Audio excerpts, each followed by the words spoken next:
بسم الله الرحمن الرحيم. الحمد لله رب العالمين، وأصلي وأسلم على نبينا محمد وعلى أهله وصحبه أجمعين. أما بعد.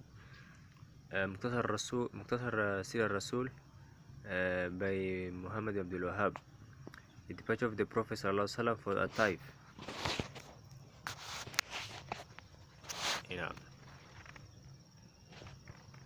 When the tribulation inflicted by Quraysh on the Messenger of Allah ﷺ increased in severity after the death of his uncle, he set out for a Taif, hoping that they will provide a refuge for him, support him against his people, and protect him from them, so that he might convey the message of his Lord and call them to Allah, the Almighty, the All-Powerful. But he found none to give him refuge, nor did he find any supporter. Instead, they inflicted the severest of harm on him and treated him as his own people, and never treated him. With him was Zayd ibn Haritha, his slave. He remained among them for 10 days, not leaving any of their notables without speaking to him. But they said, leave our city. And they set their foolish people on him, and they stood on wait for him, and stoned him, and maligned him with words which were more hurtful to him than the stones. And they continued until his feet were bleeding, and Zayd bin Haritha protected him with his body until he was stuck. He sustained an injury to the head and returned to Makkah saddened. On his return journey, he supplicated Allah with these famous words: "O Allah, I complain to you of my wickedness and my limited means and my insignificance before the people.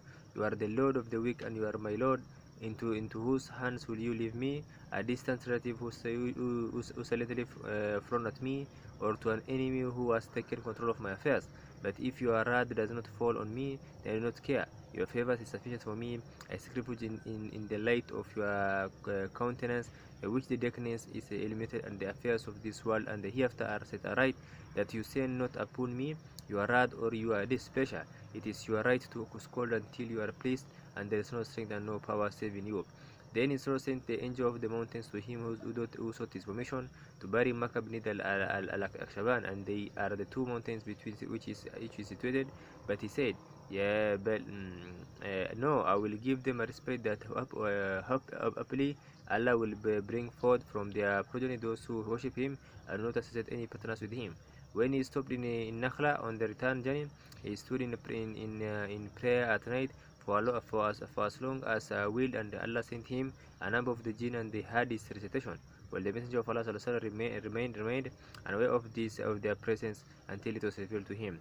وَإِذْ صَرَفْنَا إِلَيْكَ نَفْرًا مِنَ الْجِنِّ. I remember when we sent towards you, Muhammad ﷺ, a group 3 to 10 persons of the jinn, up to his words, "Ulaika fi dhalalin mubin." Those are in manifest error. He remained in Nakhla for a number of days, and Zayd bin Haritha said, "How can you enter their friends when they have expelled you?"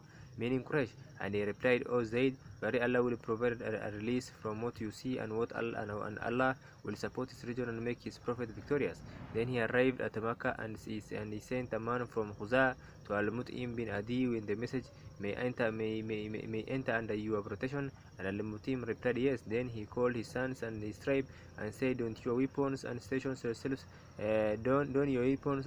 yourselves at the corners of the house, for I have granted protection to Muhammad ﷺ, so let none of you accost him." Then the Messenger of Allah ﷺ went to the Yemeni corner and touched it.